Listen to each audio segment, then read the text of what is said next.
In a one-on-one fight, Gojo could beat Goku, Superman, and pretty much anyone. Now hold on a second.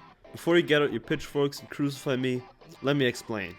Gojo is known to most as the strongest character in Jujutsu Kaisen, and not without reason. His abilities make him a nearly unbeatable opponent for most characters in modern fiction, and in this video, I'll be detailing all of Gojo's powers and what exactly makes him so strong, even in the face of multiversal powers like Goku or non-indestructible beings like Superman.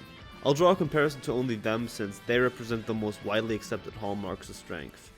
I'm gonna start off by explaining Gojo's often misrepresented set of abilities because I guarantee that you don't understand the true extent of his power. Satoru Gojo was born into the Gojo clan, one of the three big families of the Jujutsu world, whose strength is defined by their powerful hereditary techniques and attributes. He's the first sorcerer in 400 years to be born with both Limitless and the Six Eyes, the combination of which is enough to shift the entire power balance of the world, and you'll see why. The Limitless Curse technique, coupled with the enhanced perception of the Six Eyes, grants Gojo the ability to warp space and manipulate cursed energy on an atomic level. But what is Limitless?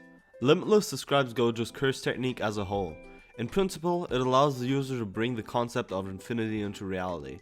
The author attempts to explain his abilities with actual math, but it's better to understand if you think of it as magic, because essentially that's what it is. There are a total of 4 applications of Limitless. Infinity is the neutral application of Limitless, and since this is probably the most controversial and also useful one, I'll explain it first. In the most simple terms, it's the power to stop anything, and it makes Gojo untouchable. Many people think that there are easy ways to bypass it, but there really aren't. In the show it's described pretty straightforward using Zeno's paradox. The gist of it is, Achilles has a race with a tortoise. He moves faster, but the tortoise has a head start. To overtake it, he first needs to get to where it started. During that time, it would have moved, and to catch up now to where it currently is, he has to do the same thing, once again giving the tortoise time to move, meaning he could never reach it.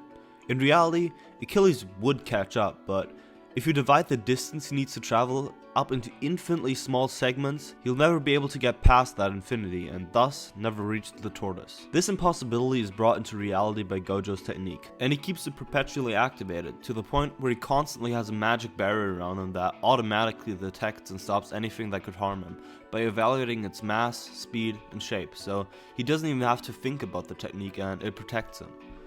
That means if you're too fast for him to perceive, Infinity automatically stops you. The only things that are able to get past are things that aren't identified as threats and maybe poisons. All I'm trying to say, unless he lets it happen, you aren't even laying a finger on Gojo. I believe that not even people like Goku or Superman can get past it, even when they're faster than light or punch hard enough to break the universe. In Jujutsu Kaisen, there are ways to get past Infinity, just not ones that involve being really fast or punching really hard, so we'll get to those now. The first method would be to neutralize it. For sorcerers, there are multiple ways to do this, through the use of domain expansion or something called domain amplification. Alternatively, you could nullify Infinity through the use of cursed tools that have an ability to negate any and all curse techniques. But as for methods to bypass Infinity that extend outside the Jujutsu Kaisen world, you have just 2. The first thing is reality warping. In JJK, there's a curse technique called Comedian, which is stated to be effective against Gojo. The technique involves minor reality warping. It basically just manifests into the world whatever the user believes to be funny, meaning Gojo has no resistance against reality warpers. The other way would be spatial manipulation. If you can somehow cut space itself, then you could bypass Infinity. One thing, however, that can't get past Infinity is brute force. No matter how fast or strong you are, you can't reach Gojo, because what's surrounding him isn't real. It's not a closable distance or a shield you can destroy. It's magic, so even if you are able to move at octagazillion billion times the speed of light, you couldn't move the infinite distance that is Gojo's Infinity, because it's an impossibility brought into the real world through sorcery. There is another way that isn't showcased in the story, but if you somehow had a way to affect Gojo without actually touching him, that would probably work. So if you're telekinetic or can brainwash people, Infinity doesn't shield him from that, it just protects against physical threats. For anyone else, an ability like this would be too exhausting and they couldn't keep it up for long, but Gojo has a way to counteract that. In the past, using Infinity for prolonged periods of time would put too big of a strain on his brain and he'd eventually have to deactivate it to rest and recover, but he's gotten to the point where he can keep it running constantly without ever burning out. The way he does this is really interesting and also explains the rest of his abilities. He uses something called the reverse curse technique to constantly heal and refresh his brain. To understand how this works, you need a little maths. In mathematics, two negatives create a positive, since negative signs cancel each other out, so you first need to know that cursed energy essentially is negative energy. While it can be used to enhance the body, it certainly can't regenerate it. So you multiply that negative energy against itself to create positive energy. That's the reverse curse technique. Gojo uses it to regenerate his brain, but this technique can be used to recover from fatal wounds or even regenerate entire limbs. Using Infinity, he's able to make himself and others float as well, which is just kinda cool. But we're not done. Even if we say that faster than light speed or brute force can bypass Infinity, I still don't think that Gojo can be beat, because we haven't even covered his offensive capabilities. Since if Gojo only had Infinity going for him, he couldn't really beat anyone, because just having a really good defense is not gonna win you any fights. So let's go over the rest of his abilities and his destructive power. While Gojo is still a normal human being when it comes to strength and speed, it's nothing to scoff at. With the use of his overwhelming cursed energy and techniques, he's able to boost himself far above human capabilities. As for actual feats, we have a couple. We know for a fact that he can easily react to the speed of lightning, but the fastest thing we've seen anyone react to would be electromagnetic waves or the speed of light, but I don't really want to focus on the numbers that much because they really aren't the deciding factor here. Weight doesn't mean much to him since he can just move any object and ignore its weight by manipulating the space around it with Limitless. The same thing goes for speed, but he can literally teleport as well. But at this point, I will concede. When it comes to raw power and speed, characters like Goku or Superman are not even comparable by any stretch of the imagination. Gojo may be strong, but he's not a planet, let alone multiverse buster. Before we cover the rest of Limitless, let me quickly explain what the Six Eyes are, since I've brought them up a couple of times now. The Six Eyes are an incredibly rare inherited trait of the Gojo clan, and they're the only reason Gojo can even use Limitless. They allow him to perceive and manipulate the flow of cursed energy on an atomic level, making it possible for him to easily identify cursed techniques and their inner workings just by looking at them. But they do far more than that. To clarify, the bearer of the Six Eyes is granted with extrasensory perception. Their eyes work like high-definition infrared cameras, so Gojo's detailed vision stretches for miles, and even when wearing a blindfold, he can see using thermal imaging. On the other hand, if he doesn't wear a blindfold or blacked out glasses, he would get tired easily since you can't deactivate the Six Eyes. Gojo already has a massive amount of cursed energy, but through the Six Eyes, he uses his cursed techniques with so much efficiency that he effectively never runs out of it. Now back to Limitless. Blue is Limitless amplified with cursed energy. This is the power to attract.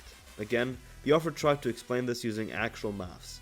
The idea here is that in Achilles and the tortoise you have an infinite sequence of numbers, and since you can't count it, there could be a negative number somewhere in there, as some form of a bug. So by saying Gojo creates -1 apple, it forces reality to correct itself and pull space toward that point. This, however, is a very convoluted way of describing his ability. Basically, Gojo erases a part of space, and the void he just created has to be filled, so space rapidly closes in on it, which allows Gojo to manipulate and pull space together. This also allows him to move at ludicrous speeds and even teleport with no apparent restrictions. One really creative way he uses this lies in his punches.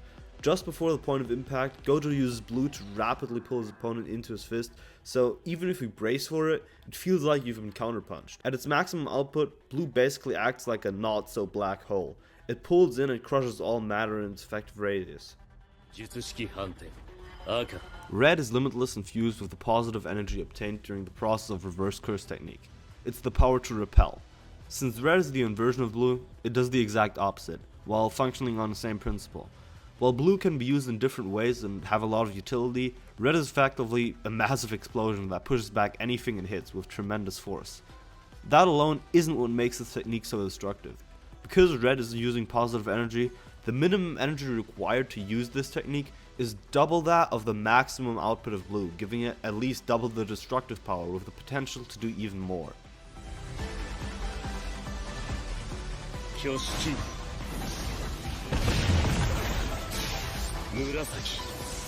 Hollow Purple is by far Gojo's strongest ability in terms of pure force. It combines both blue and red. By merging together the two interpretations of Limitless, Gojo creates an orb of imaginary mass that just erases everything it touches. This is Gojo's most destructive technique. It can either be pushed out in a certain direction or be let loose on creation. Leaving it unrestricted can even harm Gojo because of its volatile nature. 領域展開無料空所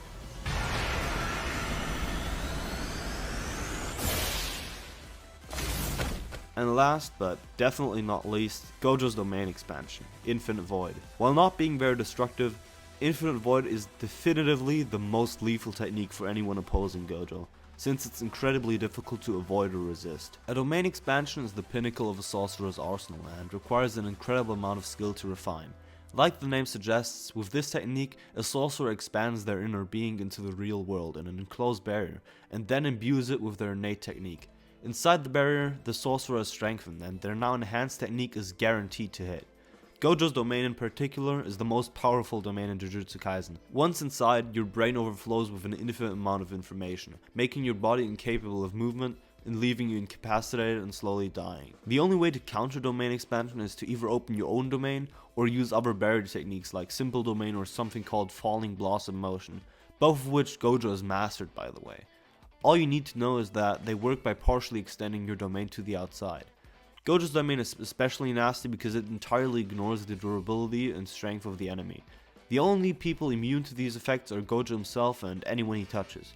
Everyone else's brains just immediately get fried, so if you can perceive, you're done for. Only advanced sorcerers and special grade cursed spirits are able to sustain the effects of Infinite Void for longer than an instant and still recover given enough time.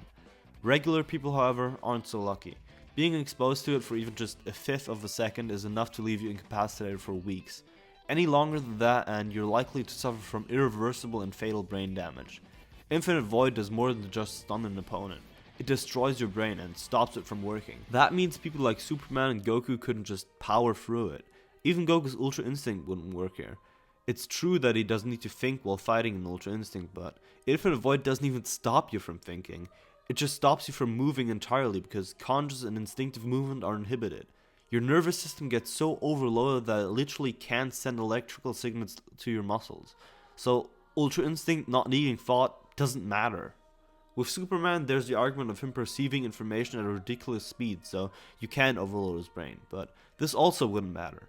Infinite Void doesn't make you see everything, it makes you think you're seeing everything, when in reality you're just infinitely perceiving the same thing, so you're not perceiving infinite information, which would be doable, but rather perceiving information infinitely. So even if we're charitable and say people like Goku and Superman wouldn't straight up die from Infinite Void, they would at the very least be unable to move. Goku in his base form is pretty destructible, so he's just a sitting duck. If you want to say that Gojo couldn't kill Superman even if he doesn't move, I'd say that's boring, but still, incapacitating your opponent for literal months counts as a win in my book. Although I believe Superman couldn't take a point blank Hollow Purple if he can't even brace for it. Now that we have Gojo's abilities down, let's go over why I think he'd win. The reason why Superman and Goku could never beat Gojo is because their biggest advantage, being their raw power, isn't applicable in this case. But it's not just a matter of saying the power system is different so they can't compete, because that would be boring. Countering the absolutely broken abilities that Gojo has is pretty difficult even when you have access to the power system of Jujutsu Kaisen. Unless you're the strongest sorcerer in the world, it's pretty impossible to even touch Gojo, let alone defeat him. And that still remains the case if you say that Ki and Curse energy are equalized, since Gojo, like I said, pretty much has an endless amount of it. So even if other characters were able to utilize their raw power, it means nothing in the face of infinity. If you get caught in this domain expansion, the battle is over. And since you can't counter it, it's best to avoid it altogether. The only way to avoid it is to either not get caught in it or beat him before he can expand his domain. But this is made impossible if you can't even touch Gojo. And unless you can will him out of existence or use some kind of magic, you're not getting close. I'm not even trying to argue that Goku or Superman are weaker than him because they're just not. As I'm told, they can travel faster than the speed of light and break the universe in a single blow. But what they can't do is beat Satoru Gojo. But this gives us the opportunity to judge Gojo for more than just the people he can beat, but rather for the content of his character. Because he is really interesting. Gojo isn't your typical save the world protagonist, probably because he isn't the main character, but still. He has his own motivations and goals. One of the main reasons he is a sorcerer isn't to protect the weak, but rather because he just enjoys it. He loves using his techniques, mastering their applications, and getting stronger. Due to this and his unrivaled power since birth, he lived almost his entire life in solitude, without the possibility to connect to anyone.